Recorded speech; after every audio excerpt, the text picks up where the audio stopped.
Hi friends पुणी थे समस्त को स्वागत आपण प्रिय चैनल सिटी स्टूडेंट को ओडिशा रे कार्यरत समस्त शिक्षक शिक्षयित्री तसहित ओडिशा रे अध्ययनरत समस्त छात्र छात्री मानक पई तथा ओडिशार समस्त अभिभावक मानक पई रही सबुठारु इम्पोर्टेंट अपडेट जहाँकि एनईपी 2020 आज दिन में ओडिशा रे लागू है। निश्चित रूपे आम देखा जे कि लागू है जातीय शिक्षा नीति शिक्षक मानकर दरमा वृद्धि सहित पदोन्नति तसहित शिक्षार्थी मानक पई गुणात्मक शिक्षा ता सहित शिक्षार जो विभागीकरण करा जायछि जे तृतीय श्रेणी पिला पाठ पढ़िबो कौ श्रेणी रे केते पाठ पढ़ियो निश्चित रूपे आम ए बाबद समस्त आलोचना करी आपण माने देखिपारते जातीय शिक्षा नीति 2020 जहाँकि शिक्षा मंत्रालय भारत सरकार जहाँकि ओडिशा रे वर्तमान लागू होईछि जहाँ 2025 रु अबार थिला ता ओडिशा रे वर्तमान लागू होईछि। निश्चित रूपे एथिने आपण विद्यालय गणशिक्षा विभाग माननीय मंत्री नित्यानंद गंडे सार मध्य ए बाबद सूचना देइछंती। आपण माने देखिपारते सीधा सड़क दृश्य एटा जहाँकि रही government of Odisha school and mass education department तरफ जाकि रही ओडिशा रे शिक्षा क्षेत्र एक नूतन जुगर आरंभ है। शिक्षा क्षेत्र को सुदृढ़ करने गणशिक्षा विभाग में लागू है जातीय शिक्षा नीति 2020 मातृभाषा रे शिक्षादान को गुरुत्व देवा सहित छात्रछात्री मान गुणात्मक शिक्षा देवा निश्चित जैसे एनईपी 2020 कहूँ देखिपे गवर्नमेंट ऑफ ओडिशा लेटर जहाँकि ओडिशा रे लागू होती अलरेडी 15/1 रु गत काली लागू होती। निश्चित भाव में आप विभिन्न प्रेस मीडिया रे आपण मैंने निश्चित जानीपारे 5+3+3+4 ढांचार हेब स्कूल पाठपढ़ा आगुरी जो थिला पिला को 6 वर्ष होता समय आपण मैंने नहीं प्रथम श्रेणी ना लिखौले ता पूर्वर अंगनवाड़ी जाऊला तो बर्तमान से 5+3+3+4 ढांचार हेब जनवरी 21 रु आरंभ हो प्रस्तुति कनेक्ट पाठ्यक्रम में मिल स्थायी विषय वस्तुर गुरुत्व पर्यायक्रमे द्वादश श्रेणी जाए कार्य करा निश्चित रूपे जहाँकि एनईपी 2020 बर्तमान ओडिशा रे लागू हो सारी जे नहीं निश्चित विद्यालय गणशिक्षा विभाग मंत्री निश्चित सूचना देइछंती। आमे जी देखिबा ए नीति रे पूर्वदृष्टि जहाँ भी रही आपण मैंने जानीपारे जे कि पिला माननकु जो ए नीति रे दृष्टिकोण होची शिक्षार्थी मानक मध्य भारतीय होबार एक गभीर वा गर्भाभाग सृष्टि करबा केवल चिंताधारा नुह बरं आत्मा बुद्धि और कार्य में ज्ञान और कौशल मूल्यबोध एवं मनोभाव विकास कराइबा जहाँ दायित्वपूर्ण प्रतिबद्धता को समर्थन करे मानविक अधिकार स्थायी विकास एवं जीवन यापन और विश्व संतुष्टि और सुस्थता जो द्वारा एक प्रकृत विश्व नागरिकता प्रतिफलित हुए। विद्यालय शिक्षा आप देखिपे 3टी आपण स्केल भाग कराई बयस 16 रु 18 जोटा आप रही माध्यमिक मध्य प्रस्तुति प्रारंभ मौलिक जहाँ भी रही मुझे आपको देखा दूसरी जो 5+3+3 रो माने कौन देन आम जाना शिक्षक मान कौन रही 5+3+3+4 ये जो 5 रहा ये 5 को आपणकर 3+2 5 ये 2 हूँ क्लास 1 एंड क्लास 2 ये जो 3 है नर्सरी आपण अंगनवाड़ी किसी पिला जीव नर्सरी जोटा 3 वर्ष पर्यंत एंड 2 हूँ क्लास 1 क्लास 2 देन आपणकर 3 आसला ये 3 हूँ आपणकर 4 5 3 4 5 3 क्लास 4 क्लास 5 क्लास एटा 3 क्लास 4 क्लास 5 क्लास देन आम कलर टी हाँ 3 क्लास 4 क्लास 5 क्लास देन ये जो 3टा रहा यहाँ 6 क्लास 7 क्लास 8 क्लास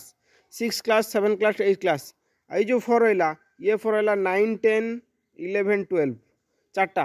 तो आपने देखिपे 5+3+3+4 माने 5टा जोटा हूँ जोटा आपणकर फाउंडेशन स्टेज ताकू 2 भाग व्यक्त कराई गोटे है 3 जोटा नर्सरी पिला अंगनवाड़ी जीव एंड 2 जोटा रही क्लास 1 2 जोटा क्लास 1 2 देन आपणकर स्कूल को आसो प्राइमरी स्कूल को जोटा 3 रोची तृतीय चतुर्थ पंचम पाठ पढ़ो एंड तापर जो 3टा रोची षष्ठ सप्तम अष्टम एंड तापर जो 4टा रोची नवम दशम एकादश द्वादश जहाँकि आप रही एंड आपणकर जो देखा आपने देखिपे जहाँकि शिक्षक मान क्षेत्र में बहुत सारा परिवर्तन होती आम निश्चिंत शिक्षक मान जो दरमा रिलेटेड कथा हो मुझे दरमा रिलेटेड कथा बर्तमान आपको कहवाई जाऊँ जेहेतु एनईपी 2020 भारत वर्ष लागू होती एंड भारत वर्ष लागू सर्वशेष ओडिशा रे 2025 मसीह आपंकर 15/1 माने 15 जनवरी जहाँकि लागू होती गवर्नमेंट ऑफ ओडिशा नोटिस रही तो यही नीति लागू हेले ओडिशा रे शिक्षा क्षेत्र में कौन प्रभाव पड़ो पिला मान क्षेत्र में 4टा कैटेगरी करागला फाउंडेशन स्टेज जोटा प्रथम 1 रु तृतीय पर्यंत से तार फाउंडेशन नब एंड क्लास 1 टू पढ़ो जोटा 5 कथा कहूँ एंड 3 है क्लास तृतीय चतुर्थ पंचम एंड तापर जो 3टा रोचे आपंकर षष्ठ सप्तम अष्टम एंड तापर जो 4टा रोचे नवम दशम एकादश द्वादश से पढ़ो। तो वर्तमान शिक्षक मान क्षेत्र में गुणात्मक मान रखा जाइए शिक्षक मानकर दरमा रिलेटेड शिक्षक मान निमंते एक जातीय वृत्तिगत मान जोटा NPST मार्गदर्शी 2022 प्रस्तुत करा यह जातीय शिक्षा परिषद वृत्तिगत मान निर्धारण संस्था नामक नूतन कमिटी जोटा PSSB द्वारा करा जहाँ साधारण शिक्षा परिषदर अनुकूल्य NCERT SCERT विभिन्न आंचलिक स्तर में शिक्षक प्रस्तुतिकारी एवं विकासकालीन सुख्यात प्रतिष्ठान ब्लॉक भित्तिक शिक्षार सदृश सदस्य एवं उच्च शिक्षा अनुष्ठान मिलित सहमति प्रस्तुत करा सूचनांक विभिन्न स्तर और विभिन्न वर्गर शिक्षकों कर्तव्य और से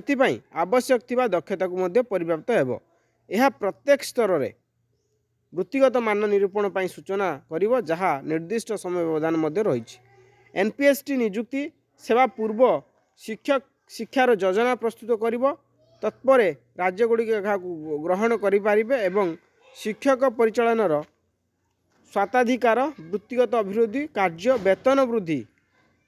वृद्धि पदोन्नति वेतन आप दरमार वृद्धि पदोन्नति और अन्यान्य प्रोत्साहन आदि दिगगुड़ी को स्थिर करेंगे। पदोन्नति और वेतन वृद्धि स्वाधिकार समय स्थायी नियुक्ति अवधि और वरिष्ठता आधार में न होई केवल यही मान निरूपण आधार में करा जिवो। यही वृत्तिगत सूचना 2030 रो समीक्षा और संशोधन करा जिवो एवं यहाँ पर प्रति 10 वर्ष सठिक प्रयोगात्मक समीक्षा और फलाफल अनुसार करा जिवो। आपण माने देखि पारते जे शिक्षक मानकर वृत्तिगत मान जोटा मुझे कहली जे कि आपणकर दरमार परिवर्तन करा जिवो वेतन को वृद्धि करा जिवो जो निर्दिष्ट वेतन पाउथिले ताकू वृद्धि करा जिवो एवं पदोन्नति जो रहू नथुला से पदोन्नति आनिक आपण हबो। तो जो माने जूनियर टीचर स्केमेटिक रे जॉइन करचंती जूनियर टीचर वर्तमान रेगुलर हेले जस्ट आ जो माने दीर्घ दिन धरी SS रे कार्य करथिले ये समस्त क्षेत्र में सरकार दृष्टि देबे जेहेतु NEP 2020 रे मेंशन अछि जे शिक्षक मानकर पदोन्नति कथा कहंतु एवं सैलरी रे परिवर्तन कथा कहंतु जहाँ सूचना अछि आपण मानकर ग्रेड पे जो 2200 ग्रेड पे थिला ये ग्रेड पे रे परिवर्तन है कि आपण 2800 हबो आपण जो भाबुचंती 4200 ग्रेड पे हबो ताहा नुह 2200टा 2800 हबो एवं जूनियर टीचर स्केमेटिक जो सैलरी पाउचंती से सैलरी रे परिवर्तन हबो एवं तांकर जो रेगुलर पाई निश्चिंत सरकार उचित पदक्षेप नेबे बोली सूचना रही किंतु आपण सैलरी रे ना कोटी आपण परिवर्तन होबाक जाउची आ किछि मास भीतर मध्ये आपण जानि परिबे जहाँ सूचना अछि। स्वतंत्र प्रशिक्षण व्यवस्था मध्ये एठी करे जाउची। स्कूल ले लागू हे जातीय शिक्षा नीति एवं 3 वर्ष बयस पिला माने जाकि पाठ पढ़े विद्यालय गण शिक्षा विभाग विज्ञप्ति जारी 10+2 बदल में पिला माने 5+3+3+4 पाठ पढ़े जहाँकि 2025 रु 26 शिक्षा वर्ष नाम लेखा जहाँकि रही निश्चिंत रूपे बिना प्रस्तुति रे NEP विज्ञप्ति जहाँकि प्रस्तुत है ना किंतु विज्ञप्ति जारी सरी निश्चिंत भाव यह टी कष्टकर हो पारे जहाँ भी हो NEP एक सुंदर लक्ष्य नहीं ओडिशा को आसी निश्चिंत रूपे यह इम्प्लीमेंट हेले शिक्षा क्षेत्र में जो अवहेला थिला बा जो अभाव थिला से अभाव तो निश्चिंत पूर्ण परिपूर्ण हम ता सहित शिक्षक मान क्षेत्र में दरमारे परिवर्तन हम एवं से ग्रेड पे में परिवर्तन हो जहाँफल गुणात्मक शिक्षा कोट ना कोटी जो टिके भी लाकुना रोला NEP आसिया फल निश्चिंत भाव में पिलामाने गुणात्मक शिक्षा पाइपर बोले आशा और विश्वास बा सरकार मुख्य लक्ष्य निश्चिंत रूपे आपण NEP 2020 को स्वागत समस्ते NEP 2020 जहाँ भी मेंशन अच्छी आपण मैंने डिटेल आम पाखर नहीं पारे फाइलटा तो आप देखिपे टोटाली पाखापाखि 80 पेज रे फाइल NEP 2020 बाबद आप ये फाइल आम चैनल माध्यम नहीं पारे निश्चिंत रूपे आप NEP 2020 जहाँ भी लक्ष्य अच्छी शिक्षक मान क्षेत्र में जो प्रमोशन कथा अच्छी दरमार क्राइटेरिया कथा अच्छी सबकि दृष्टि दी निश्चित रूपे आज भिडियो तक एंड भिडियो टू मोट शेयर करेंगे। Thanks for watching.